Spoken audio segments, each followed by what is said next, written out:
Depending on whom you ask, there are differing assessments of how good or bad Australia's fiscal position is.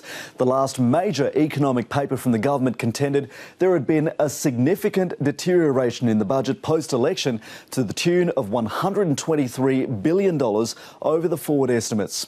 The reason? Softer economic growth, particularly with the mining industry coming off the boil, and according to the coalition, poor economic policy by Labor. On the other hand, it's argued that Labor managed the nation's finances prudently despite the external pressures of the GFC. There's no question that relative to the last 20 years, GDP growth has been sluggish, but it's also well up from the depths of the global financial crisis. The message from the government this budget season is that the age of entitlement is over.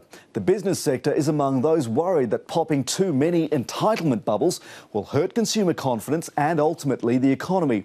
A recent report by the consultancy firm Macroeconomics calls for targeted welfare cuts, for example, including the family home in means testing for the aged pension, meaning those who are asset rich would miss out.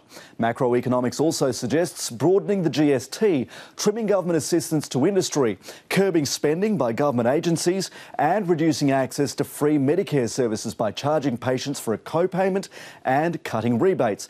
Now, these are not new ideas. In fact, they reflect the government's considerations. Without deep budgetary cuts soon, Macroeconomics forecasts the nation will be paying down the debt for the next 10 years because of structural problems that stretch all the way back to the last years of John Howard's coalition government. However, many are also questioning the need for urgent debt reduction. It's argued that debt and deficits are part of the swings and roundabouts in a normal, healthy economy. The Treasurer, Joe Hockey, is right to say that of the 17 developed economies recently surveyed by the IMF, debt ballooned under Labor. The same is true for spending by the previous government.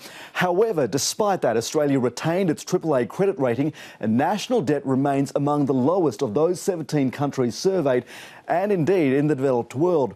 So the figures, interpreted both ways, suggest that economic and political pessimism or optimism are influential factors.